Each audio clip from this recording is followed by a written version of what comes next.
ఇప్పుడు మనం ఒక ఆర్గనైజేషన్ తాలూకా ఈమెయిల్ ఐడీస్, ఫోన్ నంబర్స్ కావాలి అంటే మనకొక టూల్ అనేది ఉంది. ఆ టూల్ మనకి గూగుల్‌లోని ఎక్కడా దొరకదు. ఈ టూల్ అనేది మనకి ఈసీ కౌన్సిల్ దగ్గర నుంచి మనం తీసుకుంటాం.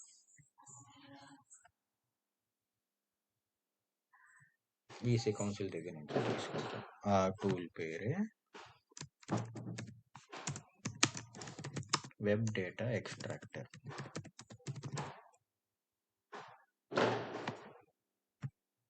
ఆ టూల్ పేరు. ఈ టూల్ మనం యూస్ చేయాలి అంటే మనం మన దగ్గర ఉన్న యాంటీవైరస్ అవన్నీ డిజేబుల్ చేసుకోవాలి. అంటే ప్రొటెక్షన్, ఫైర్ వాల్ మొత్తం అన్ని డిజేబుల్ చేసుకోవాలి. ఎందుకు డిజేబుల్ చేసుకోవాలి అంటే ఈ టూల్ని అవి ఒక మాల్వేర్ కింద పరిగణిస్తాయి అన్నమాట. మాల్వేర్ కింద పరిగణించడం వల్ల ఈ టూల్ మీరు డిలీట్ చేసుకోండి అని మనకు ఒక నోటిఫికేషన్ అన్నది వస్తుంది. అది రాకుండా ఉండాలి అని అంటే మొత్తం రియల్ టైం ప్రొటెక్షన్స్ అన్ని మనం డిసేబుల్ చేసుకోవాలి, అంటే టర్న్ ఆఫ్ చేసుకోవాలి. ఎందుకు ఇది మాల్వేర్ కింద ఇచ్చేస్తుంది అంటే ఈ ఈ సాఫ్ట్వేర్ డిజైనింగే అంత. మన యాంటీవైరస్ సాఫ్ట్వేర్లు ఏం చేస్తాయి, ప్రతిదీ స్కాన్ చేస్తాయి. స్కాన్ చేసి ఈ ఈ టూల్ని కూడా ఒక మాల్వేర్ కింద పరిగణించి మనకి మాల్వేర్ కింద లేకపోతే మెలిషియస్ సాఫ్ట్వేర్ కింద పరిగణించి మనకి డిలీట్ చేయండి అని వస్తుంది. ఈ టూల్ మనకి ఎక్కడ దొరకదు. ఈ టూల్ అనేది ఈసీ కౌన్సిల్ వాడు తయారు చేశాడు. ఈసీ కౌన్సిల్ వాడి దగ్గరే వాడిది ఒక సైబర్ సెక్యూరిటీ యూనివర్సిటీ ఉంది ఈసీ కౌన్సిల్ది. ఆ యూనివర్సిటీలో వాళ్ళు ఏం చెప్తారంటే మొత్తం సైబర్ సెక్యూరిటీ కోర్స్తో పాటు ఈ టూల్స్ని కూడా డెవలప్ చేస్తారు. ఈ టూల్స్ దేనికోసం అని అంటే వాడు చేసింది మంచి కోసమే. కాకపోతే హ్యాకర్స్ ఏం చేస్తారంటే వాళ్ళు ఒక ఆర్గనైజేషన్ డేటాని కలెక్ట్ చేసుకొని అందులో వాడు లూప్ హోల్స్ అనేది వెతుక్కోవడం ఇన్ ది సెన్స్ మనకి ఒక ఆర్గనైజేషన్కి ఫైర్ వాల్ లేదు అంటే వాడి డేటాని మొత్తం ఎక్స్ట్రాక్ట్ చేసుకోవచ్చు. అంటే వాళ్ళ దగ్గర ఉన్న నేమ్ సర్వర్లో ఎన్ని నేమ్స్ ఉన్నాయో, వాళ్ళ ఈమెయిల్ ఐడీస్ ఏంటి, వాళ్ళ ఫోన్ నెంబర్స్ ఏంటి, అన్నిన్ను ఈ టూల్ ఎక్స్ట్రాక్ట్ చేస్తుంది. ఈ టూల్ యూస్ చేయాలంటే చెప్పాను కదా, మనం రియల్ టైం ప్రొటెక్షన్ అనేది టర్న్ ఆఫ్ చేసుకోవాలి. అది టర్న్ ఆఫ్ చేసుకోవాలంటే విండో సిస్టంలోకి వెళ్తాం. దానికన్నా ముందు మీరు ఏమైనా థర్డ్ పార్టీ టూల్ అనేది యూస్ చేశారనుకోండి, ఆ థర్డ్ పార్టీ టూల్ అనేది మీరు టర్న్ ఆఫ్ చేసుకోవాలి. నేను యూస్ చేస్తుంది మెక్కెఫే పెయిడ్ వర్షన్.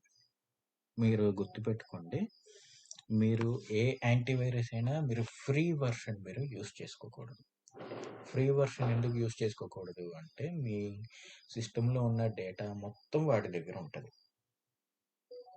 వాడు దేనికైనా అమ్ముకోవచ్చు, ఒక హ్యాకర్కైనా అమ్ముకోవచ్చు, లేకపోతే ఆ డేటాని వాడు మిస్యూజ్ చేసుకోవచ్చు. అందుకు మీరు పెయిడ్ వర్షన్లే మీరు ఎప్పుడైనా యూస్ చేయండి. ఇప్పుడు అది ఈ మెక్కెఫీ ఉంది, ఇది పెయిడ్ వర్షన్, ప్రీమియం వర్షన్. ఈ ఫైర్ వాల్ ఆపేసాను.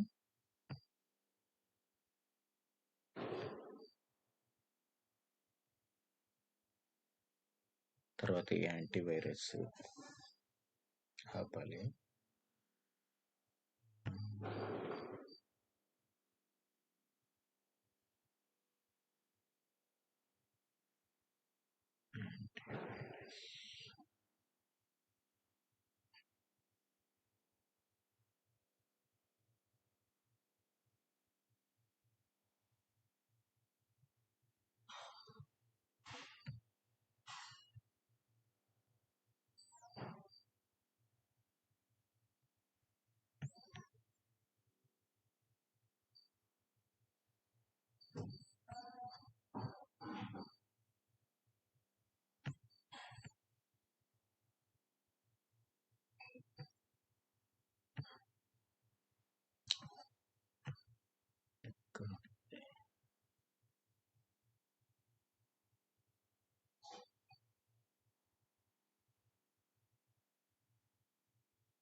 మెయిన్ ఇవన్నీ మీరు యాక్చువల్‌గా మన ల్యాప్‌టాప్‌కి విండోస్ డిఫెండర్ ఉంటది. విండోస్ డిఫెండర్ సరిపోతది. మీరు థర్డ్ పార్టీని అలాగా ఇచ్చేసుకొని చేయాల్సిన పనైతే లేదు. నేనేదో తెలియక థర్డ్ పార్టీది ప్రీమియం వెర్షన్‌ది చేసుకున్నాను గానీ అదక్కర్లే యాక్చువల్‌గా అయితే.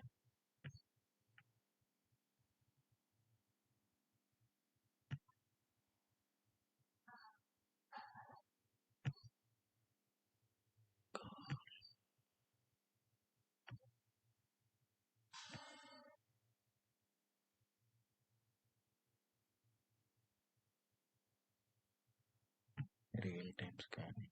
ఓకే. ఇదే మీరు అంటే ఈ మెక్‌కెఫీది ఇది.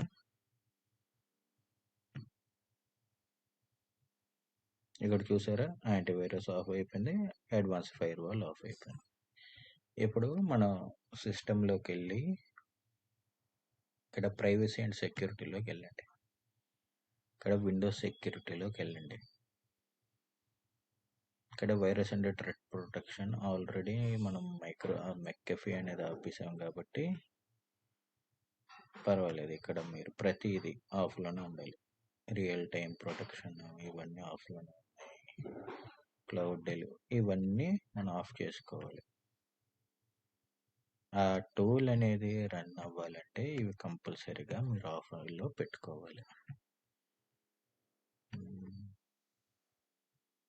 ప్రొటెక్షన్ అప్డేట్స్ లేదు. ర్యామ్సమ్ వేర్ ఇది ఆఫ్లోనే ఉంది. ఓకే.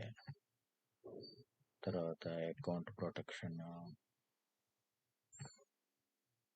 ప్రైవేట్ ఇవన్నీ ఆఫ్లోనే ఉన్నాయి. యాప్ అండ్ బ్రౌజర్ కంట్రోల్లో స్మార్ట్ యాప్ కంట్రోల్ సెట్టింగ్స్ ఇది ఆఫ్లో ప్రతిదీ మనం చెక్ చేసుకోవాలి. ఆఫ్లో ఉందా ఆన్లో ఉందా ఇవన్నీ ఆఫ్లో ఉంటే ఇవన్నీ ఆన్లో ఉంటే ఇవన్నీ ఆఫ్లో పెట్టుకోవాలి.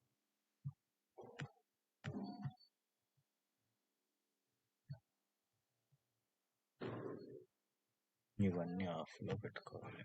డివైస్ సెక్యూరిటీ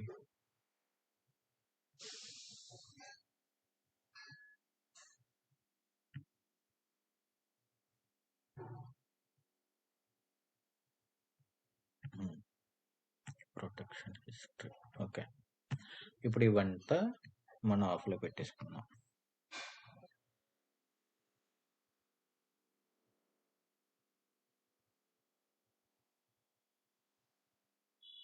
ఇవే అవి ఇదే విండోస్ డిఫెండర్ బై డిఫాల్ట్ ఉంటుంది.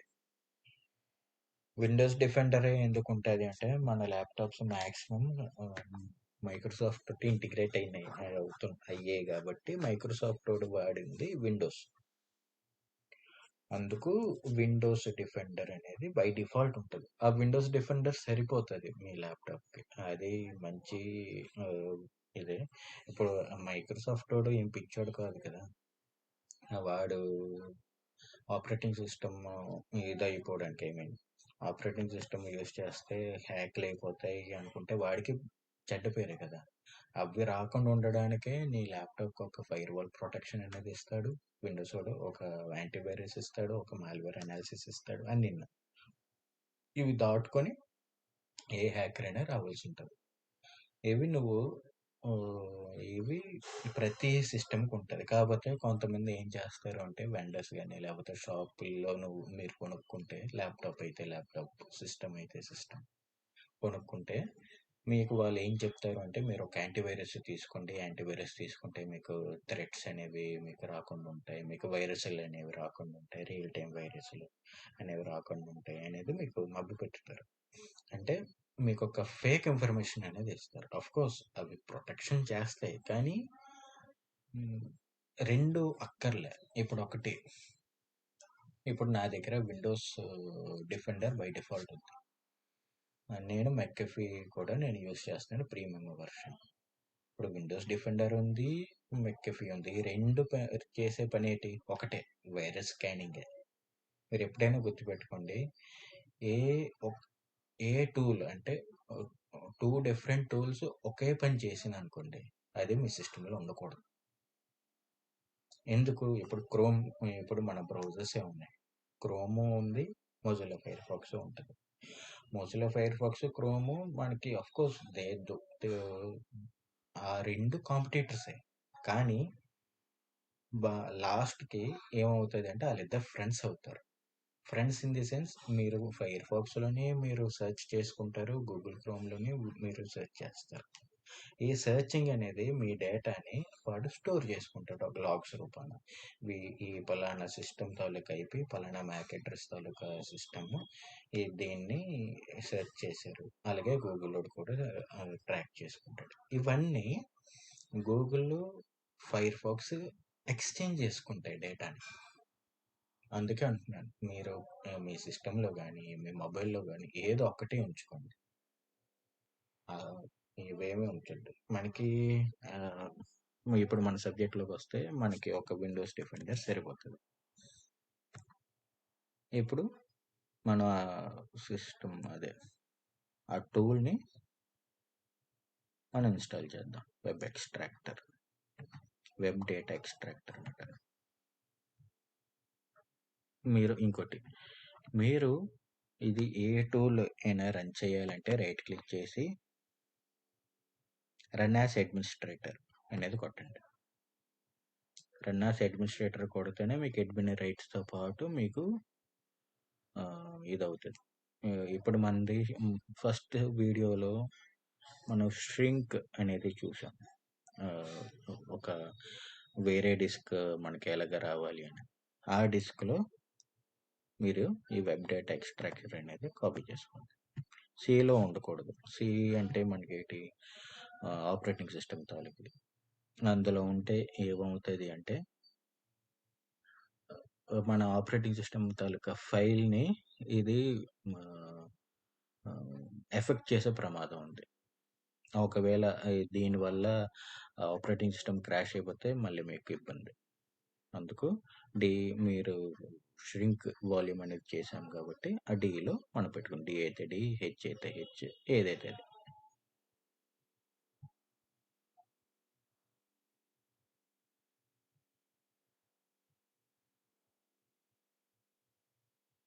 ఎక్స్ట్రాక్ట్ అయిపోయింది, ఫినిష్ చేసాను.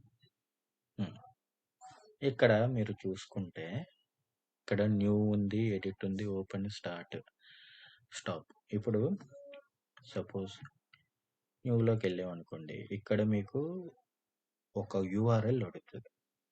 యూఆర్ఎల్ అడిగి మీకు ఏటేటికి ఎక్స్ట్రాక్ట్ అవ్వాలి, ఈమెయిల్సా, ఫోన్సా, ఫ్యాక్సెసా, యూఆర్ఎల్ కనిపిస్తుందా మీకు?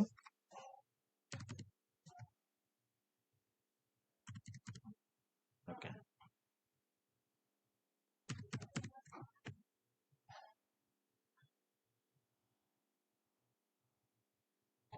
ఇప్పుడు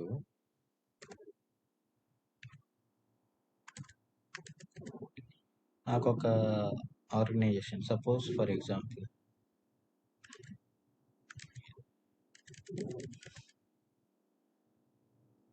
గూగుల్లోకి వెళ్ళి ఎస్కే యూనివర్సిటీ అని కొట్టాను. శ్రీకృష్ణదేవరాయ యూనివర్సిటీ. ఇది ఒకసారి ఓపెన్ చేద్దాం. ఓపెన్ చేస్తే మీకు ఇక్కడ ఏం కనిపిస్తుంది? ఈ శ్రీకృష్ణదేవరాయ యూనివర్సిటీ తాలూకా ఇన్ఫర్మేషన్ అనేది ఉంటుంది. ఏ ఇన్ఫర్మేషన్ నోటిఫికేషన్స్ కనిపిస్తున్నాయి? ఏవో టెండర్ నోటీస్ అట, ఏవో జీవోస్ ఉన్నాయి, పెన్షన్ అప్లికేషన్ ఫామ్స్ ఉన్నాయి, ఇవన్నీ మెటీరియల్స్ ఉన్నాయి. మరి వీళ్ళు కాంటాక్టర్స్ ఎక్కడ ఉంది? అలాగే కిందకి వచ్చేస్తే ఇక్కడ ఈ యూనివర్సిటీ ఆఫ్ కాలేజెస్ ఇన్ని ఉన్నాయి. ఆర్ట్స్ ఉంది, సైన్స్ ఉంది, engineering, pharmacy, education, UGC examination. తర్వాత contactors, enquiry, phone book, site map. కాంటాక్టర్స్లోకి వెళ్తే కాంటాక్టర్స్లో ఏముంది? రిజిస్ట్రార్ ఉంది, ఆయన ఫోన్ నంబర్ ఉంది, ఈమెయిల్ ఐడి ఉంది, అంతే కదా? ఇప్పుడు ఫోన్ బుక్లోకి వెళ్తే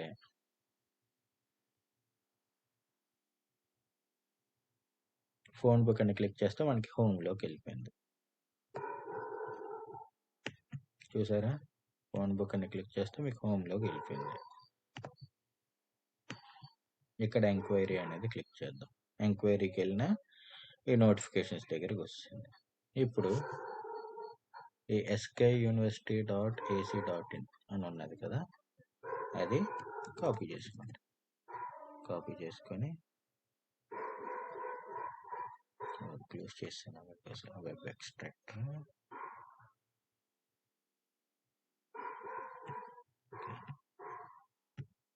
డెస్క్టాప్ మీద పెట్టుకున్నాం కదా.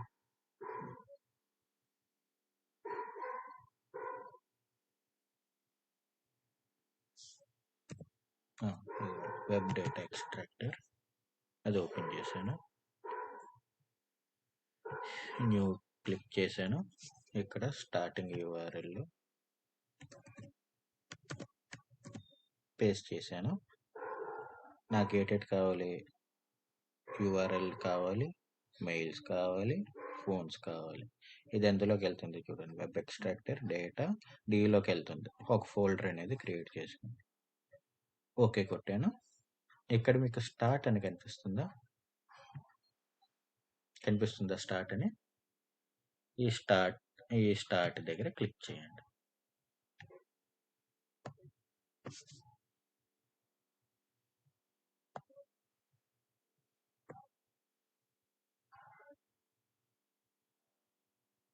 ఇక్కడ ఇప్పుడు డౌన్లోడ్ అవుతుంది అన్నమాట.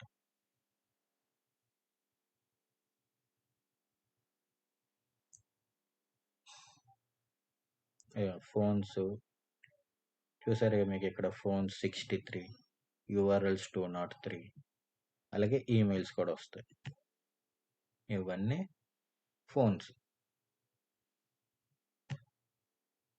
మీకు మామూలుగా ఆ సర్వర్లో ఉన్న డేటాని ఇది పుల్ చేస్తుంది.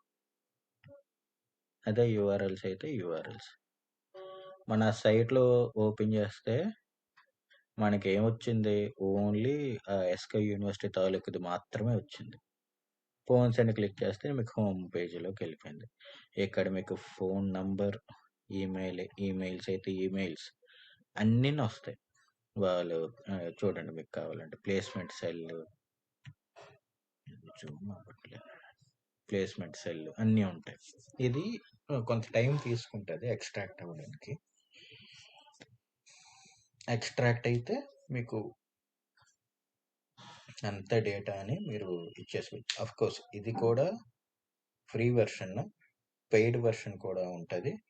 పెయిడ్ వెర్షన్ మీకు తీసుకుంటే మీకు ఈ డేటాని మీరు సేవ్ చేసుకోవడానికి అవుతుంది. ఈ డేటాని మీరు సేవ్ చేసుకోవాలి అంటే మీరు ఫ్రీ వెర్షన్లో ఓన్లీ 10 ఫీల్డ్స్ మాత్రమే మీరు సేవ్ చేసుకోగలరు. దానికి మించి మీరు సేవ్ చేసుకోలేరు.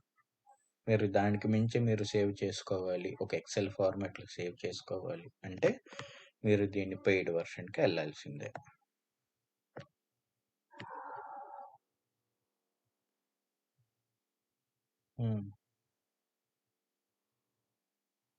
మన నంబర్స్, ఫోన్ నంబర్స్ ఇంకా అవుతుంది.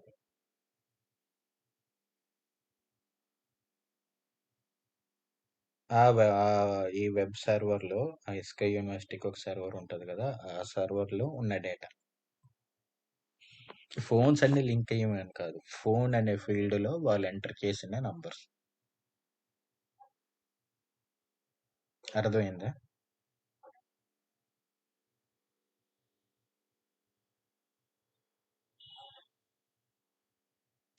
వెబ్సైట్కి ఇచ్చిన డేటా ఏముంటుంది, మీరు కాంటాక్ట్. ఇప్పుడు నేను ఎస్కే యూనివర్సిటీ అనేది క్లిక్ చేస్తే మీకు ఏం కనిపించింది, ఇవే కనిపించాయి. ఇందులో మనకి కాంటాక్ట్ అజ్లోకి వెళ్తే మీకు ఓన్లీ రిజిస్ట్రార్ ఫోన్ నెంబర్ మాత్రమే కనిపించింది, రిజిస్ట్రార్ ఈమెయిల్ ఐడి మాత్రమే కనిపించింది. మీకు వెబ్ డెవలపరోడు ఇది సెర్చ్ చేసి వెళ్ళిపోతాడు. దీనికి ఒక ఇంటిగ్రేటెడ్ అయిన సర్వర్కి కనెక్ట్ అయి ఉంటుంది ఈ వెబ్సైట్.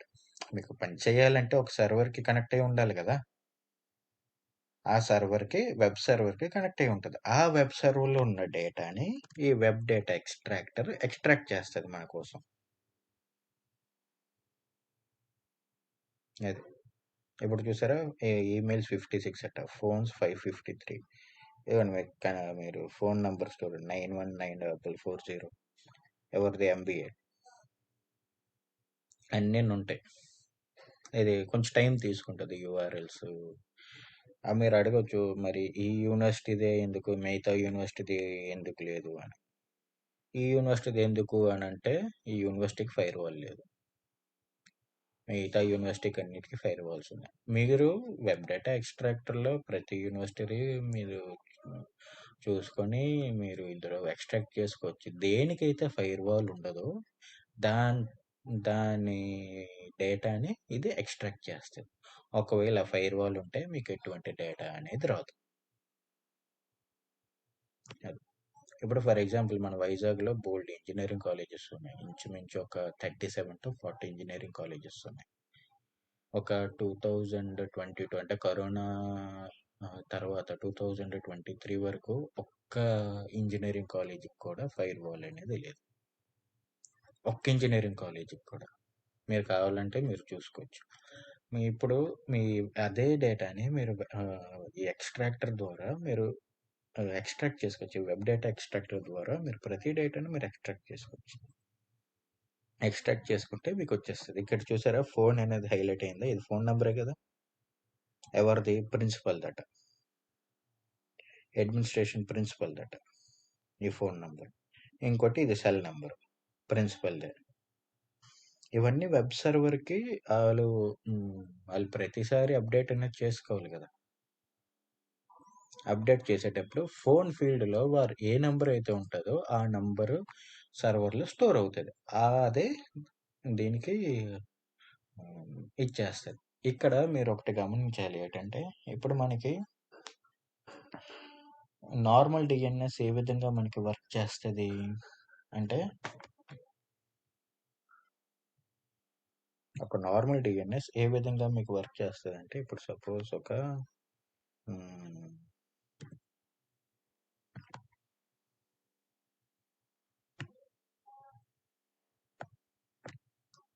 వీడొక యూజర్ అనుకో,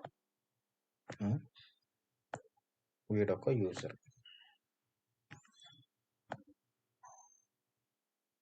ఇది ఇంటర్నెట్, ఇది ఇంటర్నెట్. ఈ యూజరు ఇంటర్నెట్లో ఉన్న google.com అనేది కావాలనుకో,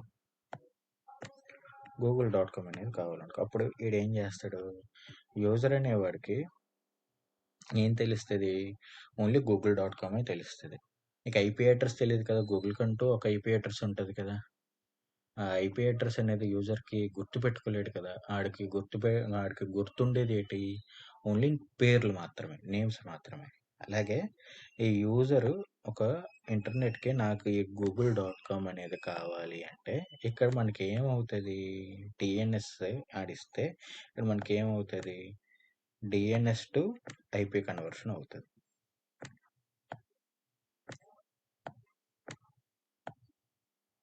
డిఎన్ఎస్ టు ఐపీ కన్వర్షన్ అనేది అవుతుంది.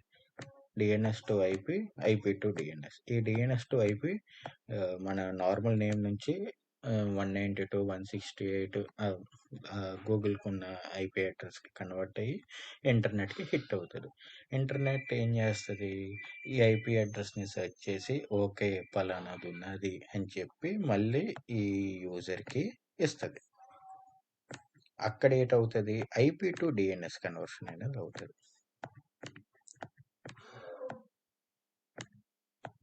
అక్కడ ఏమవుతుంది, ఐపీ టు డిఎన్ఎస్ కన్వర్షన్ అనేది అవుతుంది.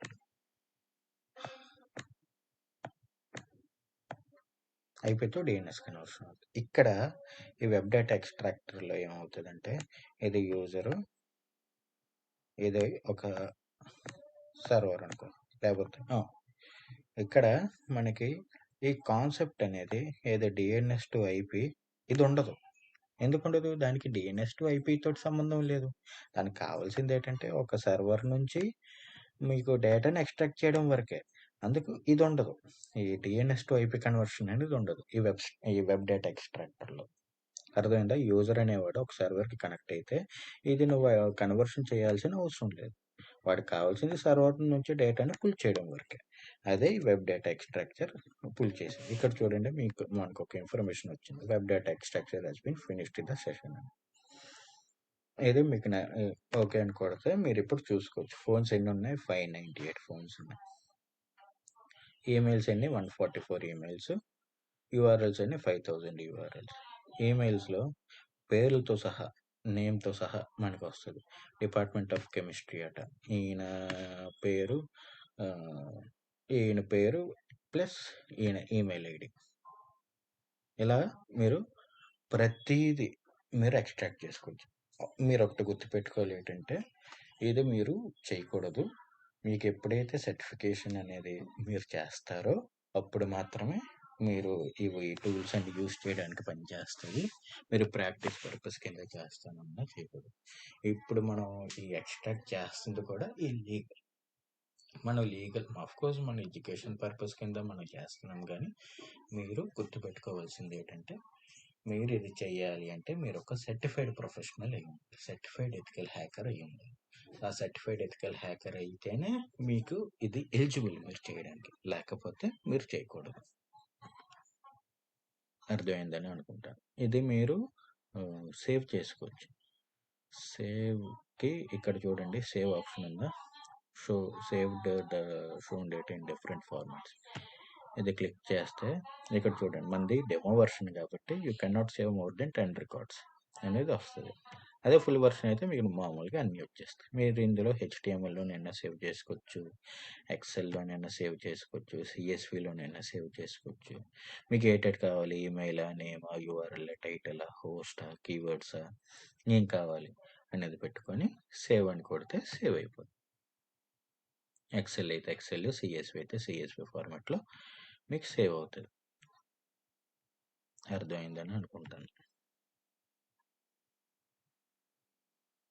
ఓకే.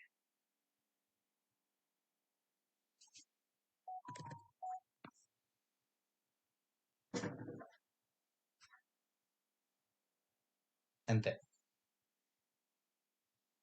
ఆ సర్వర్లో ఉన్న డేటాని మీకు పుల్ చేసి ఇస్తుంది.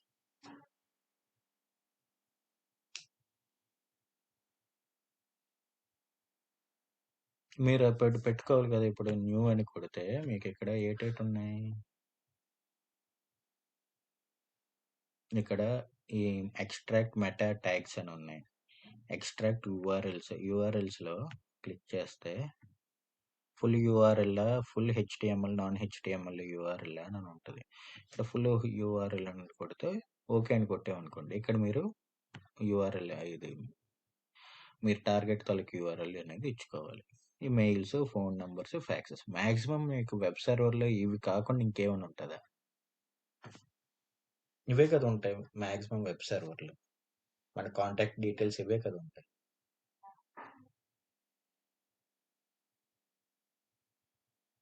అదర్ డేటా అంటే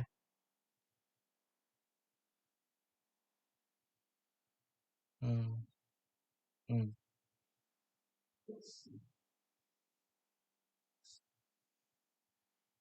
అవే అవే వస్తుంది. అంటే మీరు వెబ్ సర్వర్లో ఏ విధంగా ఉంటే అవి వస్తాయి. ఇప్పుడు యూజర్ ఐడీస్ కావాలంటే ఇంకా ముందు ముందు క్లాసెస్లో ఉంటుంది. మీకు క్రెడెన్షియల్స్ ఏ విధంగా ఇచ్చేయాలి ముందు ముందు క్లాసెస్లో ఉంటుంది. అది ఏ విధంగా రిట్రీవ్ చేసుకోవాలని.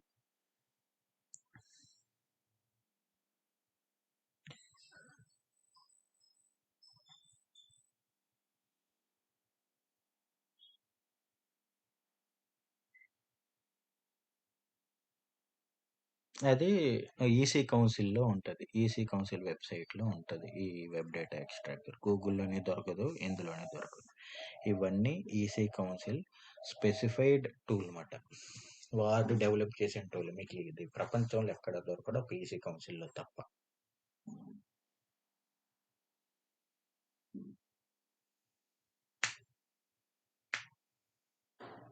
వెతకండి, వెతకండి, వెతికితే మీకు దొరుకుతుంది.